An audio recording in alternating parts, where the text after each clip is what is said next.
मसीह यीशु के मधुर और मीठे नाम में आप सभी को जय मसीह। हम लोगों ने कई बातों को देखा।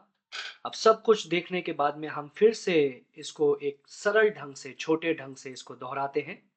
मरकुस रचित सुसमाचार चौथा अध्याय उसके 26 से 29वें पद तक हमने कलीसिया के बारे में देखा, परमेश्वर के राज्य की वृद्धि और बढ़ोतरी के बारे में देखा। हम लोग इन सारी बातों को यहाँ पर देखे हैं। हर एक खेत में, ये जो खाली खेत है जिसमें हम जाते हैं, ये बीज बोने वाला खेत है। खाली खेत के बाद में उसमें बीज बोएंगे।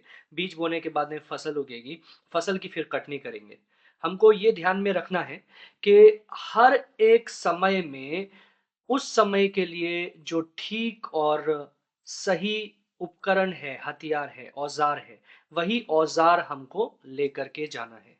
मान लीजिए हम लोग नए खेत में प्रवेश कर रहे हैं और हम हल की जगह वहां पर हंसिया लेकर के जाते हैं जो कि काटने के लिए काम में आता है, तो उससे कुछ भी लाभ नहीं हो पाएगा। और मान लीजिए कटनी के समय में हंसिया की जगह हम लोग हल या ट्रैक्टर लेके आएंगे, तो उससे सारी फसल बर्बाद हो जाएगी।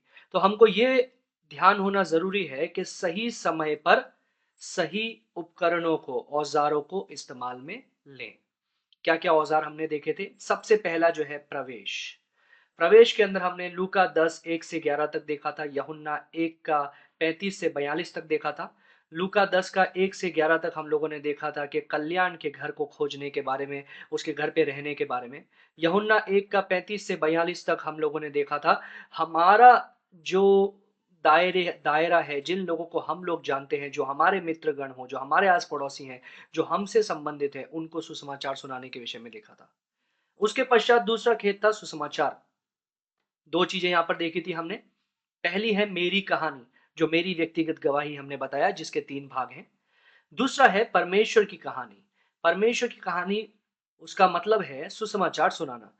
सुसमाचार सुनाने के कई अलग-अलग रास्ते हैं और कई अलग-अलग माध्यम है जिसके द्वारा हम लोग सुसमाचार सुना सकते हैं।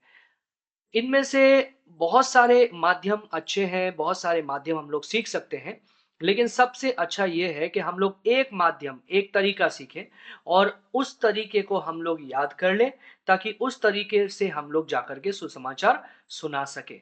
कई तरीके सीखे और सब एक साथ मिल गए तरीके, तो उससे कुछ लाभ नहीं होगा। इससे अच्छा ये है कि हम एक तरीका सीखें और भली-भांति सीखें। तीसरा खेत है, वो है चेले बनाने का खेत। यहाँ पर हम लोग देख सकते हैं 2 चेले बनाने के खेत में 2 बातें हैं। पहला है 7 आज्ञाएँ। 7 आज्ञाओं में हम लोग क्या करते हैं, जैसे ही विश्वास किया उन्होंने, तो उनको ये सातों आज्ञा मानना सिखाते हैं, जो कि कहानी के द्वारा है, आज्ञा के द्वारा है, जैसा कि आपको बताया गया है। दूसरा है 8 चरण। इन 8 चरण को हम लोग उपयोग में ले सकते हैं। जो पहला प्रार्थना था, और जैसे आप लोगों ने देखा था 8 चरण हमने बताया था, अंतिम में भी प्रार्थना था। ये 8 चरणों को उपयोग में लेना ज़रूरी है। इन 8 चरणों को हम लोग कलीसिया के अंदर भी उपयोग में ले सकते हैं। लेकिन चेले बनाने से हमको उसका उपयोग शुरू करना है, ताकि हमारे चेले इन 8 चरणों को अच्छे तरह से सीख सकें। चौथा है कलीसिया।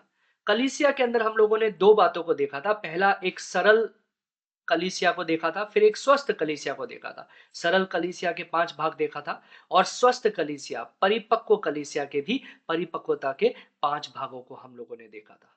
और 5वां है अगुवापन, जिसके अंदर हम लोग उनको अगुवे बनाते हैं और कलीसियाएँ आगे बढ़ती है। याद रखें, ये सब हम इसलिए कर रहे हैं ताकि हमारी कलीसिया, कलीसिया के खंड में आकर के रुके नहीं, लेकिन ये जो प्रक्रिया है ये जारी रहे, जारी रहे, जारी रहे, जब तक पृथ्वी का हर एक व्यक्ति, हर एक जाति यीशु का सुसमाचार ना सुन ले, यीशु की कलीसिया का हिस्सा ना बन जाए वो जाति के लोग। तो परमेश्वर आप में से प्रत्येक को आशीष दे। इन बातों को जो हमने आपको बताया है, हम आशा करते हैं आपको इससे लाभ मिलेगा। जय मसीह।